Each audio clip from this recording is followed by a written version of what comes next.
are you? Wow, thank you. So as we do that, I was just gonna have them pull up my most recent PowerPoint, but I can start because some of it is like, hey, my name is.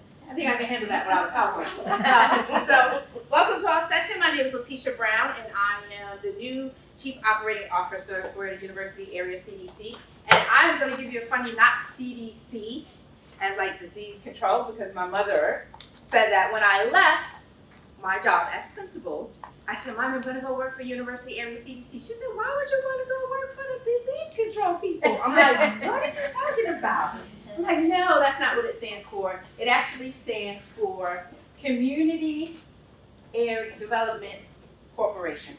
And so when you think Community Development Corporation and you think university, like, who are they? What do they do? Never heard of them before. I've gotten that too. I've never heard of you before. So today we just want to give you an overview of who we are, what we do, and I did not want to do that by myself. So I brought two of my colleagues with me, Ronnie Oliver, who is one of my deputy directors, and I brought Susan Rakes, who is my director of programs. I'm so new, that's what happens. That's what happens. Less than 30 days, but I'll tell you that I got an email the other day and said, we love her. It's like she's worked for you forever. And I was like, girl, I said the same thing. That's when you do a great hire. But I'll let them give a little bit about themselves as I pull this up. So we're going to multitask. So Susan, you can start, because I think you're next on the phone. Sorry, excuse me, yes. So as she said, I'm Susan Rakes, and excuse me, and I've been involved in nonprofits and impacting youth, impacting adults, impacting seniors in the community, and I have an education background, and I have a nonprofit leadership background, and I did a lot of my work in South Florida. I actually went down there to Nova to get my master's, and I got involved with an arts organization and kind of moved my way up through. I was there for a long time, and then I went to another educational nonprofit organization down at Fort Lauderdale, and did actually help build a school for a low-income community that really needed the support, and it was an amazing school that actually offered, once they graduated from 5th grade, was able to offer scholarships. So when I moved back to Tampa, I grew up in Tampa, I said, I need an organization that makes a huge impact for the community, does great things with health and wellness, does great things with the arts, and does great things for all of the workforce and what's needed in the community, and how can we make that a big impact, and this was the perfect organization for it. And so I'm here for it, and even though it's a short time, I'm so excited. And that's a little bit about my background and where I came from and why I'm here. So it's a pleasure to be here with you all today. Spell your last name, Susan. Rakes, R-A-K-E-S. Yeah, so like a garden rake. Still not the right one. Still not the right one. Good morning. My name is Good morning. My name is Ronnie Oliver. I'm the deputy director of the program called Get Moving. It's a health and wellness program here at UACDC.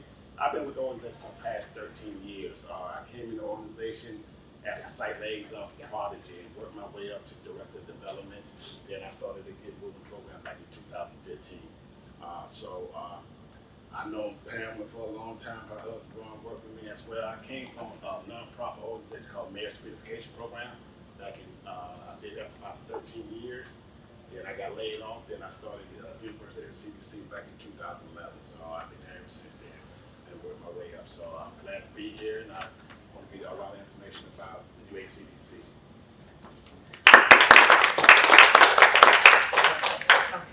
Okay, so then I'm going to go a little bit backwards so you can kind of know a little bit about me and why I had to bring Ronnie along. And I would have loved to bring everyone from my team. As he said, Ms. Pam back there, her husband Ron. Listen, Ron has been a saint. We laugh, we joke. He can read books and movies and everything else, and then he gets down to business. So I love it. But the organization I have worked with probably for 8 years.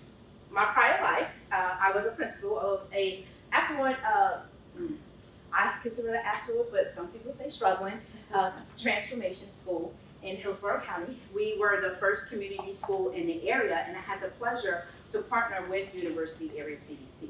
So some of the work that I was doing alone in the school, when we turned to be a community school, we looked for partners. And this organization, without a doubt, jumped right in.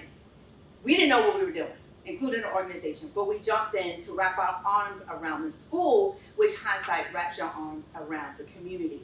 So even though I was not officially a part of UHCDC until October 16th last year, we always worked together. So they were familiar with my work, and I was very well familiar with their work and the work that we were doing in the community. So it was a no-brainer transition to leave Hillsborough County Schools and to sit at another seat at the table, because I was able not to just be a principal for that community, but now I'm able to use and utilize all of the resources that we have here and spread them out as much as I can in Hillsborough County. So today we want to kind of share some things with you. I'm not going to read all of this to you, but I did highlight some of the things from out of our mission. We look for and support children and family development. And I think that that's important.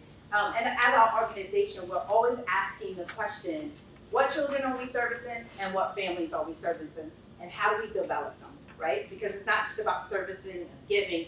How do we get them out of situations that they're currently in? Our vision is collaboration with community partners, safely grow and prosper. This part is important because we can't do it alone. Everybody's like, how many people do you have working in your building? About 30. That's it. About 30. And when I start going into some statistics and you see how many people we serve, we don't serve them on our own. We make great friendships and partnerships and a lot of collaboration, because there's a lot of other nonprofit and for-profit organizations that you can work together with to move the needle. And safely grow and prosper. We grow as an organization, but we grow even better when we see our families grow. When we see our families move from just merely surviving to thriving is what we want essentially. We will empower them with the essential tools, transforming the lives of generations to come. Because not just about the mom and pop that shows up, it's about their kids, it's about their future grandkids, it's about the community, but it's also about the businesses. A lot of businesses don't really think about the fact that if you don't support the people now, you have to figure out how you're gonna support them. Do you support them on the front end so you can start transforming their lives, or do you support them on the back end? And to be blunt about it, as taxpayers, you're gonna pay. So how do you wanna pay? Do I wanna pay up front and work with the organization to give some direction? Or do I wanna pay on the back, where they're just taking my tax money and they doing whatever decisions they make, if you vote or you don't vote.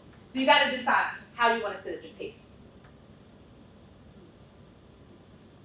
Okay, so who we serve. So population, 26,000 people. That's little. I'm gonna tell you that some people are not accounted for. There are some people that we do serve that's not in this number. Residents with no health care, no health insurance is about 25%. Speak a language other than English, 49%. Adults with high school diploma or higher, 78%. Minorities, 87%. Annual earnings, 50K or less, 86%. I'm gonna stop right there. Because you're like, 50 is not too bad, 50 is not too bad. It's bad. It's bad when you have a family of 4, you have a family of 6. It's bad. And sometimes, I know, I've had this on the principal end, well, they need to stop having kids. Hold on. That's not the answer. But sometimes that family of 6 is not just about kids. It's about mom, dad, grandma, grandpa, and maybe 1 or 2 kids. People think automatically it's, oh, they got a whole bunch of kids. No, that's not it. So you got to think about who's living in your house, but that $50,000 does not go that far. Unemployment rate, 8.1%. No vehicle household in our area, 18%. If you come to the university area, you will see a lot of bikes, you'll see a lot of walking, you'll see a little bit of hard transportation, which we're working with them with, having more buses, but a lot of people don't have cars. Renter occupied housing is 89%. 89%, and I will tell you 2 standpoints. As a principal, this always got me, because the district and the state would say, Ms. Brown, your school is a D. Looks like next year's gonna be an F. What are you doing for the kids? I said, I can do a lot for the kids if the kids stay. But the kids are not staying. So it's a moving target. Every year I have the best laid plans. I had awesome teachers. I had the best teachers in the district where they trained other teachers. It wasn't like they weren't knowledgeable. It wasn't like they wasn't dedicated. I had 99% retention rate. Highest in the district. So it wasn't like they were leaving. We just got kids.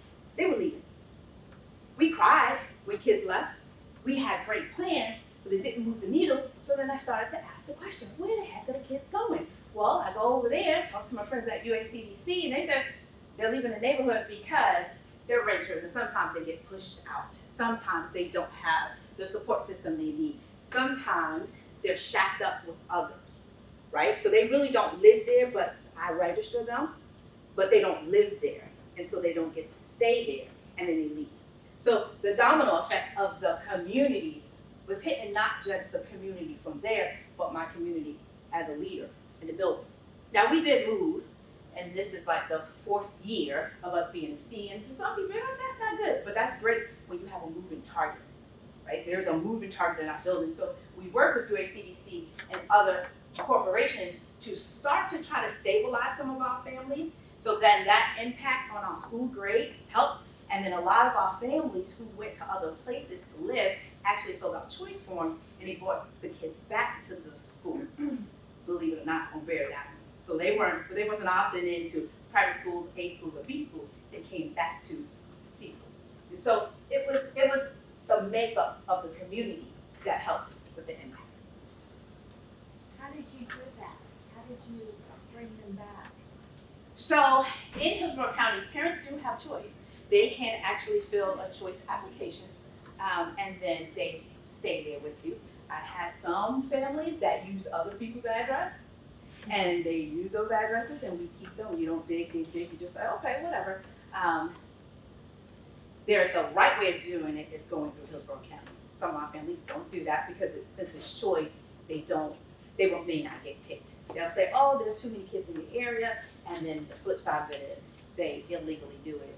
And if you don't pry, you won't really know that they don't live there. It's a really large elementary school.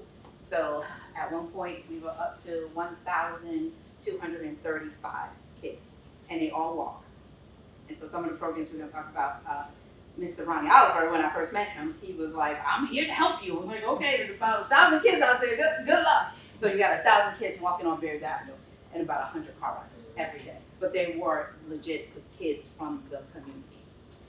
Some of our impact that we currently do, individuals and families serve 10,229 through 48 partnerships. So we have 48 partnerships, but we service a lot of people.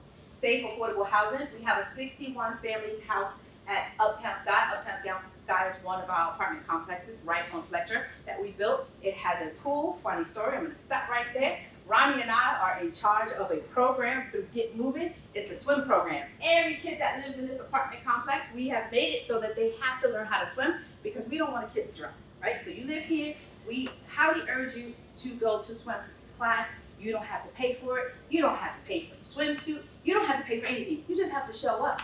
Well, that's great, right? Sounds great. Well, I can't swim.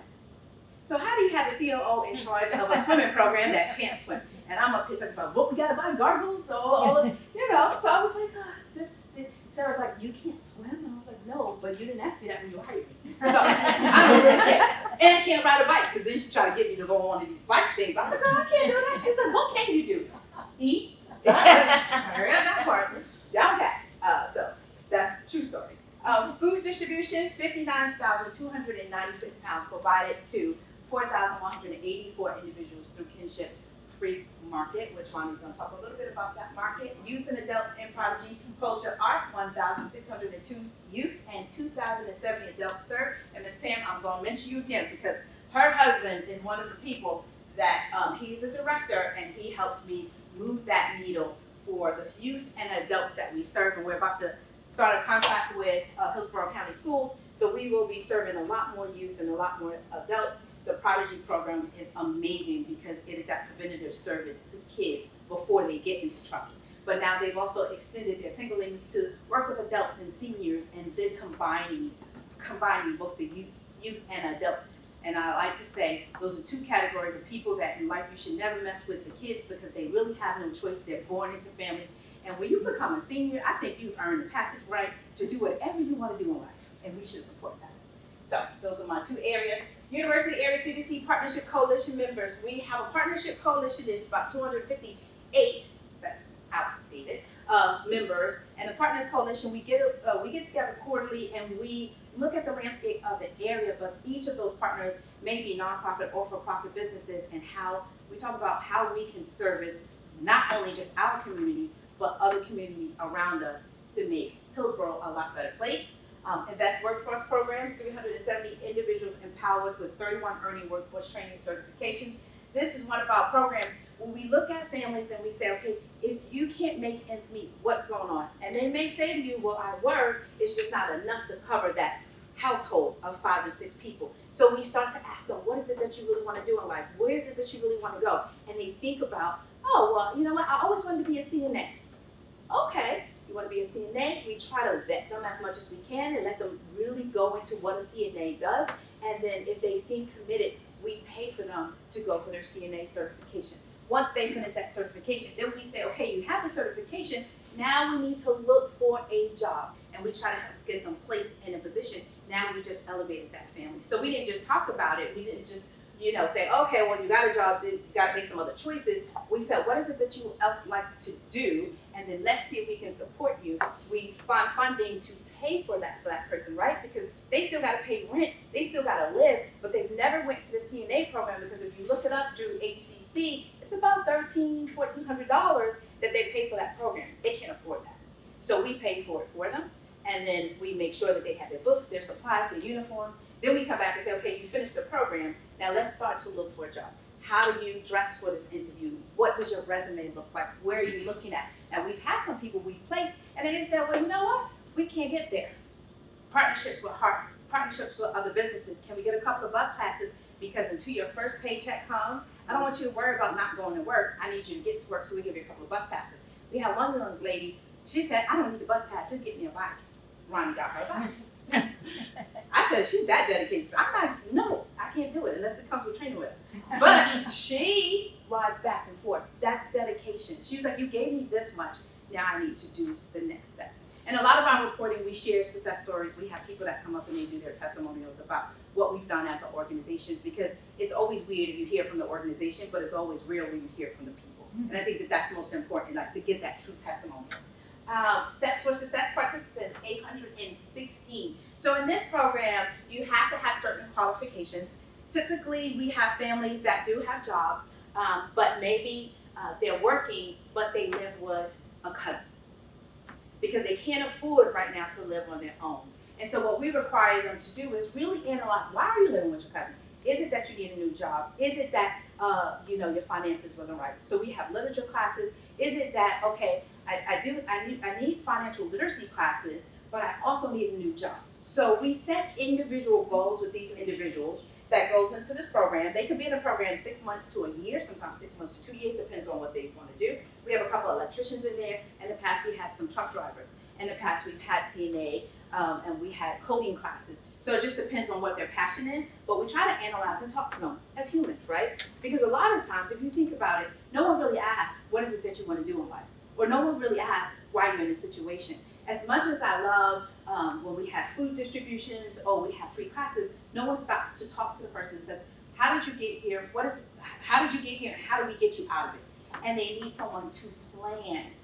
And I'll tell you, it's a very hard conversation, because now you're asking them to focus on themselves, and typically they don't, because they're focused on family members, they're focused on paying bills, they're focused on surviving, right? And so that's why we say move from surviving to thriving, because now I need you to take some time out. What is it that you need so you can thrive?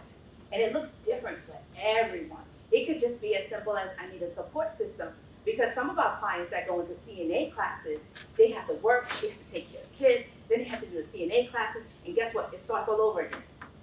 And it's hard. And they don't have anyone to cry on. They don't have anyone to support them, because unfortunately, they're in a situation where there's a couple of other people in their family that's just like them, that's not necessarily supportive.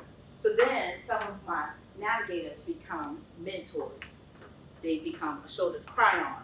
They become the cheerleading section of, you can do this, you can do this, you can do this, because that person is not getting it from their family members or anyone that's around them.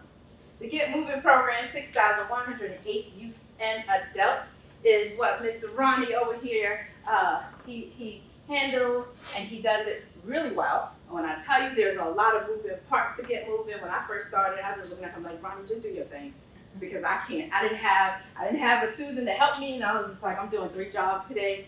You got this, and I could not have asked for a better person to, just make sure that things were running. And as he said, he's worked through the organization, so he knows a lot of moving parts, and he really has a passion for what he does, and you can see that every day when he's running around all over the place and making friends and talking to kids and parents and everything. Okay, so I'm going to kind of cruise through this because I kind of gave you, these are just all the programs that we do. So when you think University Area CDC, we do housing. We currently are in support of a culture campus, which will be a game changer for our community. How many of you ever went to the University Area community? Okay, so you know where it's located. Some of you don't know where it's located. It is between Fletcher and the next big street is Bears. Nestled in that little section is a community. And if you think about the community, there's not much there for the community. And so you think, well, you just came from off of the VCC location, which is on 22nd Street, but they don't walk that far. Remember, I told you they don't have cars. And if you walked outside when it's 100 degrees, it's hot. So you're not gonna really move too far from your community unless you have to. And then I'm gonna go into, and I think it's there. There's no sidewalks. There's not a lot of sidewalks. We've been putting sidewalks in, we've been putting, lights in, we've been doing all that work because there's no sidewalks. I don't know who built a community and said we could just walk down a dirt road all your life, but you can't, right? And so they don't move from out of that area. So we, as an organization, start to think, how many pieces can we bring to this landscape? And so the Cultural Campus is our latest and greatest adventure that we're building a structure for them. They surveyed the people in the community, what would you like? They like a place where they can have events. They like a place where they can come in and use the computers, similar to what we do at VCC, but this one to be located stationed exactly where they live. And so they wanted something of that magnitude, so that's what we're working on now. Steps for success, I went over that, and then invest workforce. And in Harvest Hope Park, this is my jam right here, because in the nestled area, if you have not had the opportunity, you can look it up, but Harvest Hope Park is 7 acres of land, and this land was just land. It was trees and grass, which is nice, but Sarah, along with the team, before I got there, I was like part of the survey, they asked the parents, what do you want? And she's trying to build all these houses for Habitat, and she's doing, oh, they need houses because they're doubled up, and the people said, yes, housing is good, housing is great, we like a park. And so the organization decided, we can't build a park. But the people kept saying, we really want a park, and nobody listens to us. So Sarah and the team brought it back to the board, and the board said, okay, well, we don't build parks. That's a county thing. Nobody builds parks. Like, nonprofits don't do that. Well, so many years later, we have Harvest Hope Park, 7 acres. A couple of months back, we installed the splash zone, and so kids are there, as that was our grand opening, and Sarah and I were big kids, and we ran through it, because why not? Because it was in April, and it was hot. And we were able to celebrate with the community a piece of their own property, 7 acres where they have a splash zone. They have a house there where we do a lot of classes. They do birthday parties. They do everything that we would do in your own community. It is their park. The cool thing is, not too long ago, for Father's Day, we had a Father's Day fish event because this area does have a pond where Florida Fish and Wildlife, see, this is why it's good to have partners, they dump fish in there every year. And so we had a huge event where we had over 500 dads, participants, who was there to fish for free. We fed them, we had a good time. It was quiet. They actually caught fish because I kept looking at Florida Fish and Wildlife and said, these are some big angry men if I don't see a fish come out.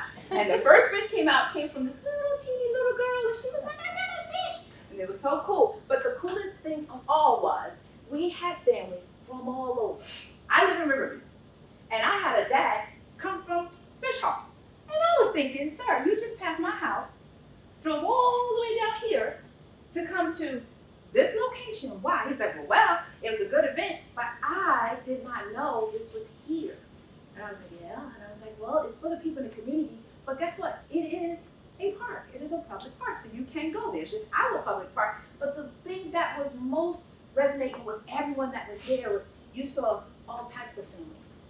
not just the ones that live in the community, but the ones that live far away. And they came and they enjoyed each other, and you saw dads. We saw dads in a positive light.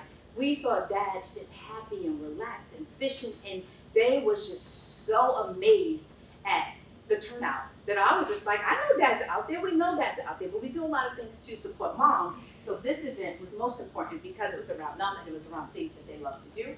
Prodigy Culture Arts, you'll see, like if you look at some of our pictures on our website, you'll see art structures, and a lot of Prodigy Arts has helped us transform not only our buildings that we own, but parts of the community. So you'll see love, hope, and peace. Those are like our signature words. Those huge structures were done by the Prodigy team. And again, we talked about invest workforce, and now it is get moving, mind, body, and soul. And I'll let Ronnie take on to give you a little bit more about what his program looks like and what it does. Okay, thank you, Letitia. So, like I said earlier, Get Moving started back in 2015. I started with one grant, and that's through Hillsborough County Social Service, and I supposed to serve 3,600 families in the university area of 1213 zip code. I was just saying, I'm like, you really think I could get 3,600 families out of these two zip codes? But with that being said, I made it off of one grant, so I served about 38 for that first year. And then Hillsborough County was so excited about that, they opened it up. So I'm unincorporated Hillsborough County now, so I can go to Walmart, I can go to Plant City, I can go to Loops, so I can take the Get Moving program all over. So Get Moving, with Hillsborough County, I serve youth, teens, families, high functional disability, and seniors and veterans.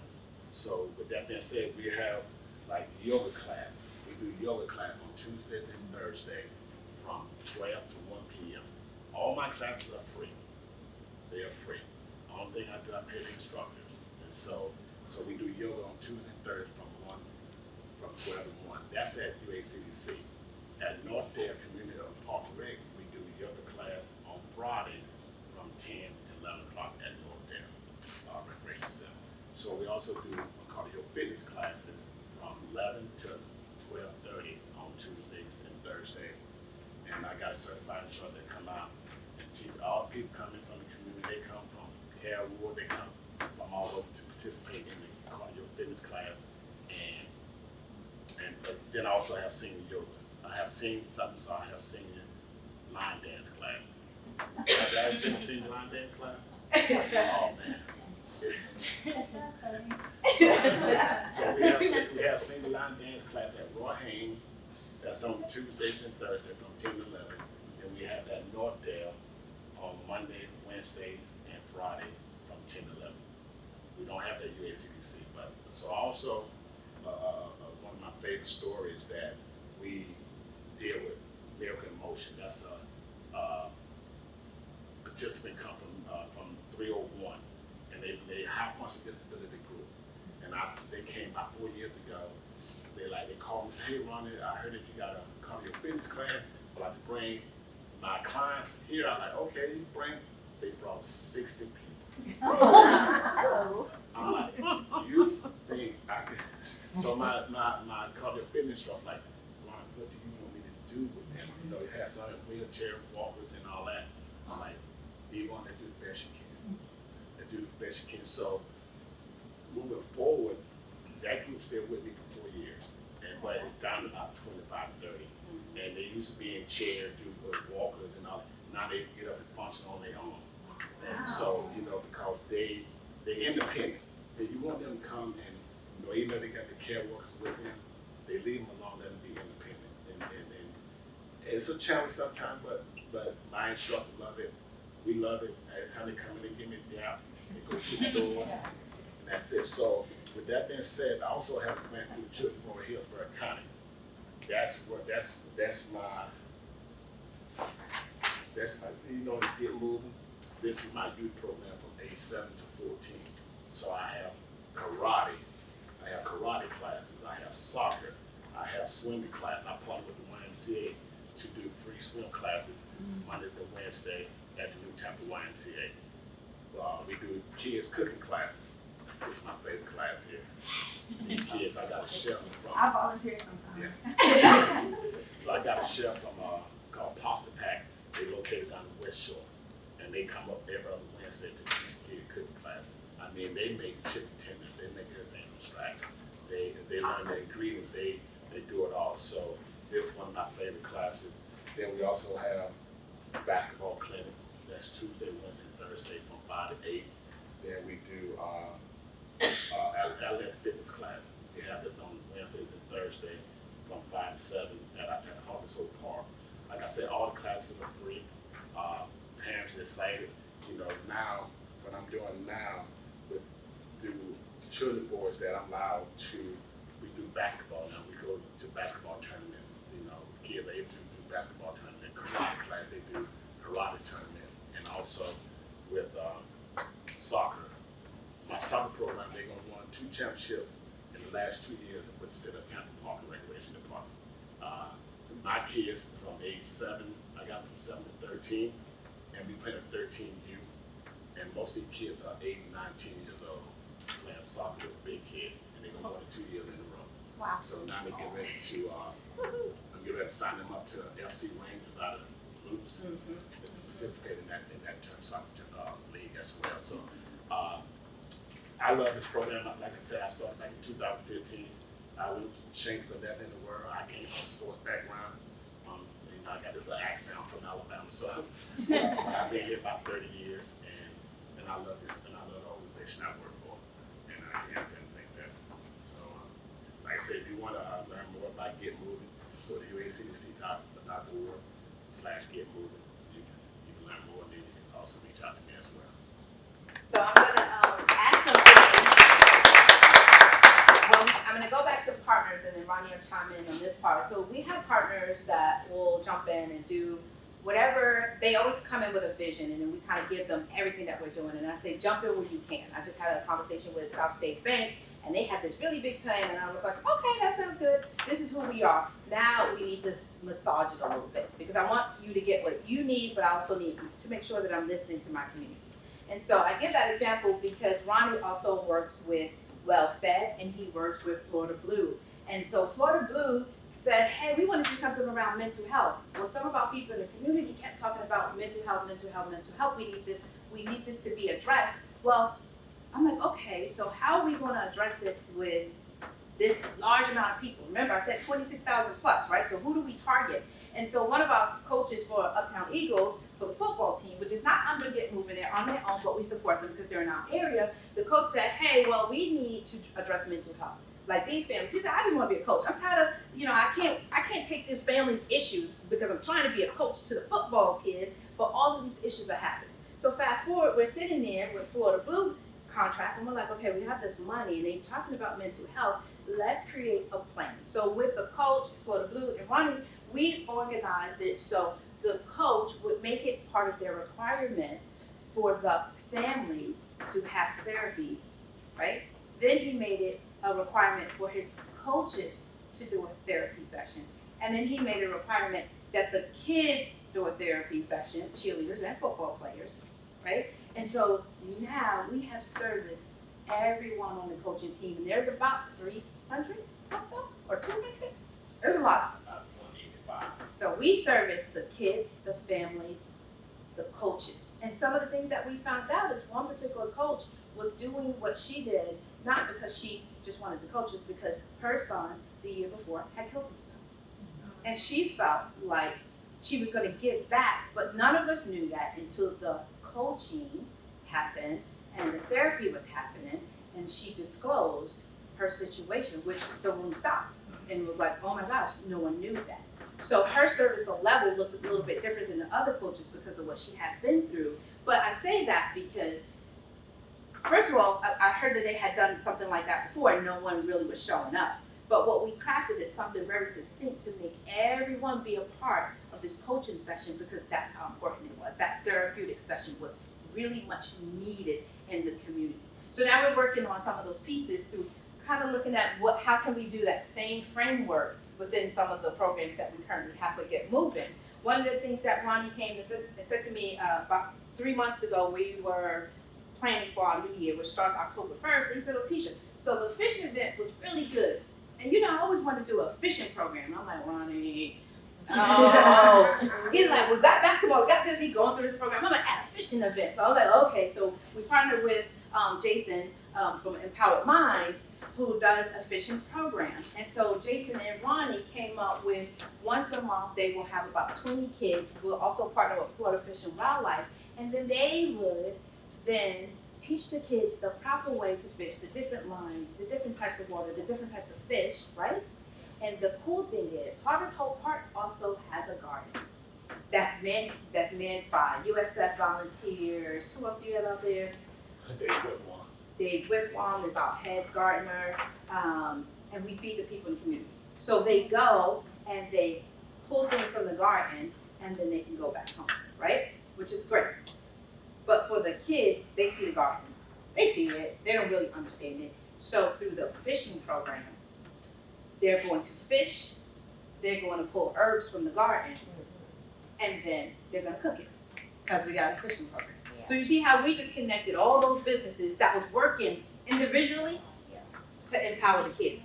Because now as a kid, I know how to make fried fish, I know how to make baked fish, I know that I can grow this herb right here, put it in the fish, and I know that I can survive. And so that's this types of stuff. It's beyond, and I always say this, and I say, I'll do my disclaimer because I was in education for 19 years, but it goes beyond the textbook, right? That learning is real, it's on time, and it's right there in their face.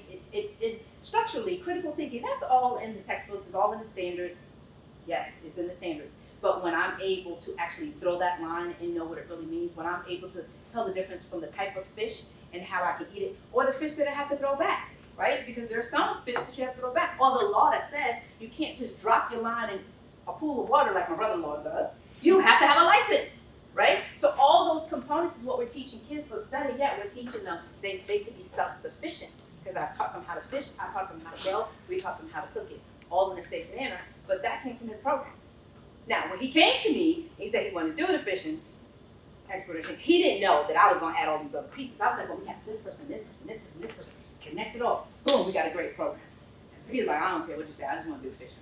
So that was his goal. I got some fishing lines, I got some fishing poles. But the other partner that he has, and I'll let him talk about that, is the well.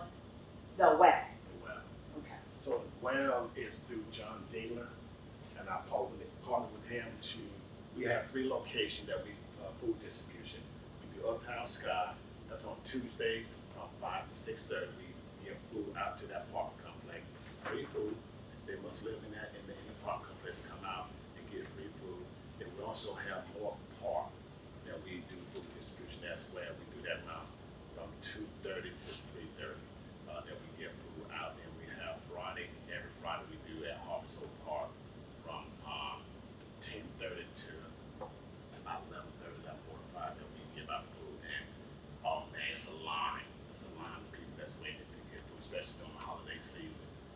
But Serena tested that, she volunteered with that as well. I volunteer with it a lot. So but, it's great that we do that. We partner with John Day. We have a grant through Florida Blue to be able to start that service, and it's a great partnership to have with the well. And I've been with them for the last 4 or 5 years, working with them, and it's a great opportunity for people in the community to get free food services. Just a little side note, the Well-Built Cities and the Well, they're all like organizations together, Well-Fed, Well-Built, and the Well. They're all by John Dangler, but also Dahlia, who's my boss, a part of Homegrown Hillsborough, she's a part of the Well as well. So they do a lot of great work, and they collaborate with a lot of different organizations. So. And I think that that's just the point, right? That none of us can do this on our own, and there's no one organization that's better than the other. It's just each of the organizations has their niche. And so for us, University Area CDC, I feel like our niche is the connections. Connect this with that. And yes, we offer services, but it's about the connections. It's about having space where we all can sit down and have the conversation around what's needed. And we, a lot of times, as people, we think we know what people need, but the big work is not done until you talk to the people And each of the organizations that partner with us, we have that same mindset. We may have our own niche and own specialty, but the one common thread is making sure we are able to talk to the community and then bring that information back. Because it's not about what Letitia wants or necessarily Ronnie wants a fishing expedition, but he did talk to the families and they will love it. It's not about Susan, and Susan has great history and she has so many things that I just want to take all of her stuff and say, we need it right here. And I know I have to go slow to go fast, but I still then have to post check and say, these are the things that Susan is great at and I want to implement them, but I still have to extract that information and take it back to the community and say, okay guys, this is what I have for you. What is it on this list that you really want us to work on next? And we do a great job with that. We're working on our next 3-year plan. And last night I was working on it and it was like, survey 1,000 people. I'm like, okay, I didn't write that goal. But it's like, oh, where am I find these 1,000 people? Because even though the people are in the community, you have to make that psychological safety so they can tell you what they need. They don't want to talk to you about everything in your life that's going wrong or going right because they don't trust you. So we have to be present in the community so people can trust us. They have to know that we are here to help you. I'm not here to deport you. I'm not here to tell anybody that you're a bad parent. I'm not here for any of that. I want you to tell me really what it is that you think you need. And for me, my job is to figure out how I can get that service to you so that you can move from, I'm thriving today, but I'm surviving, but I really want to thrive. And so I need to have them move that needle. But you have to do it with trust and being in the community. So I say that because if you go around the university area, you may not be on the quarters, but if you look at some of the street poles, we do have signage. And that's why we have signage, because we want people to know that we're there and we're there to help them. So. Yeah, with that being said, that's how the Get Moving program got started. We did a survey in the community and they wanted a health and wellness program. So that's how they got started back in 2015. Do they have a foundational program that works with communication, conflict resolution? Because there's just so much diversity in that area that, is that something that they have available there? Foundation? Like a foundational program that incorporates conflict resolution, communication, Yes. Yeah. diversity? Yes, and so a lot of our committees that we have internally and externally actually goes along those lines of looking at the different makeups of the community and looking at the different needs. Like so Casa Tapas is one of the areas from Mexico that actually partners with us. And so they bring in a lot of their Mexican consulate so we can learn a little bit more, but we always have them at the table. So we partner with Can Do, which is a Caribbean culture in the Tampa Bay area, and so it's everyone from the Caribbean. So you may have someone from Jamaica, you may have someone from Antigua, so you have that representation there. So we do look for organizations of different formats, so then that, again, we're not speaking just from what we know, but what is it that they go through, because they do go through something different than all of us. And so we try to take that in consideration, and then we ask, the CEO of Can Do sits on a couple of our committees and was on our board of directors. So yes, he's able to talk about his organization and what they need, but he's also speaking for the people in the community and what they need. And because we are doing some great things, like Ronnie mentioned, we're not just in Hillsborough anymore. We're not just in the university area anymore. We're all through Hillsborough with about 35 people. I had to think about my roster. So, any other questions? For both of you, I guess, and you. So your community is changing a lot, and it's probably difficult for people to come sometimes to like a class when they're working if you have a class during the day.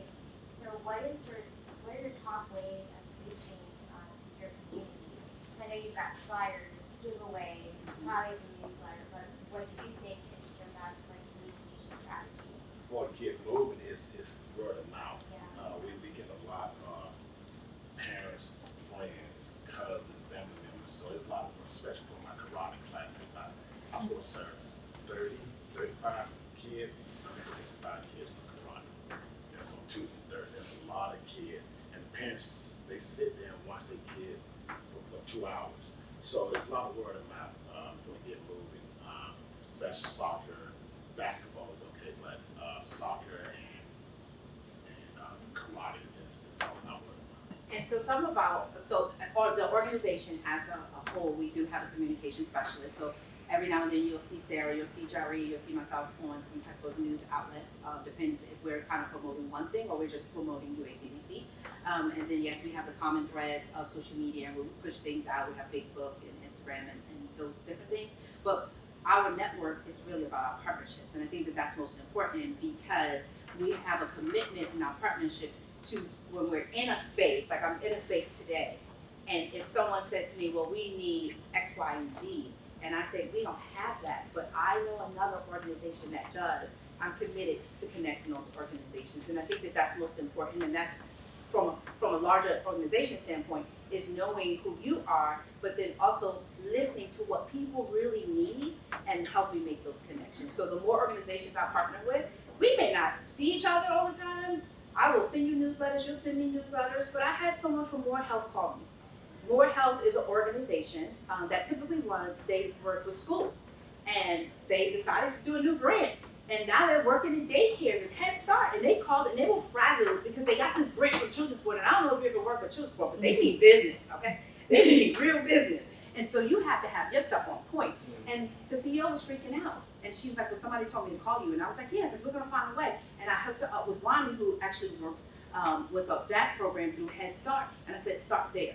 And then I hooked her up with some daycares that I know in the area. And I said, call these daycares, tell them that Ms. Brown sent you, start there. And so it wasn't just about my organization, because honestly, I didn't get anything from it. But what I realized is that the services that More Health uses throughout the school system are great services, and now they're able to take that into daycares and Head Starts. And so that was important for me to make that connection. Did I get anything from it? Nope. Did I lose 2 hours of time? Yep. And so did Ronnie. But it is what it is, and we know that, it's a better situation for someone. I think it was you.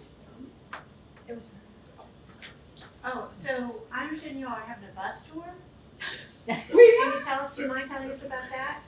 So the 19th of September, I was right, I was reading now. Okay, we do a lot of things, so like, we are having a bus tour. We have them quarterly, and this is so you can see the areas that we serve. We give you an overview of University Area CDC and kind of what we do, similar to this, and then we take you on the bus tour. Because again, like I said, it's easier for me to tell you all of this, and I can show you a cute little map, but when you get on the bus and you visually start putting your eyes on places and spaces, you're like, oh. This bus tour is going to be a little bit different because now we're able to go, we signed a contract to wear down Bush Boulevard, so we're going to take the bus a little bit further away so you can see some of our newer projects that we're working on. You'll see some of our older projects that we're working on, but it'll actually put everything together where you'll see what we do at UACDC and then the areas that we're covering. And then one other Yeah, follow-up 5 question. minutes. Don't you have a fundraiser, like some kind of a ball? We do have our gala. Our gala is coming, and so November 2nd will be our gala, and so this is, I jumped in October 16th, and I became an event planner that day, along with No Fishing and Bike Riding. They was like, yeah, we're getting ready for the gala, and I was like, what are we getting ready for? Don't you have a party planner? And he was like, we are the party planners. Oh, okay, welcome to nonprofit. I didn't know that, but I say that because the day before the gala, it's always the first week in November, we were at the Pepin Center decorating. It was beautiful. I was like, I need to hire this team to do a party for me. But we put chairs and tables together, but the event is really to showcase all that we do. It is highlight a particular person in some cases. Last year, I think we highlighted Eric Eisenberg from USF. And so we gave him an award, and I believe we gave Victor Crisso an award that same night as well, and it was one other person. So we always find a community partner that has done great things in the community to highlight. But if you want to attend this event, or if you just go to our website, which I think it should be on some of these flyers here, look up the gala. If you can go, please attend. If you can't go, tell other people to come. It is a great night of fun, laughter, dancing, really good food, because the Pepin Center does a great job, but it's a night to remember, and it is an awesome event. And this year our theme is disco. Having a hard time finding something, but I think I got something sparkly I'm aware. But if you want to come out and do a little disco with us, please do. Try to go to that event and kind of follow us on social media, because we're always doing something. And the next 3 months is going to be very busy for us because we have things going on. And so if you would like to join us for any of those events, or just sign up for the newsletter, we can keep pushing things back out to you. There was one Yeah, other question. which area you're struggling in? Ooh. So our struggles right now is probably, I hate to say it because I'm right in here, where's Robin? Okay. So our struggle right now is the Feeding Tampa Bay is, they have decided to go a different way, and I love Feeding Tampa Bay, but we had a huge food distribution, and so we don't have that distribution happening anymore. And so we, as a inside community, are trying to figure out how do we service the outside community. We used to have about 600 families that would come once a month to pick up food. And so now 600 and 700 families have to find somewhere else to pick up food. So that is a struggle for us because even though it's Feeding Tampa Bay, it doesn't look like it's Feeding Tampa Bay. It looks like it's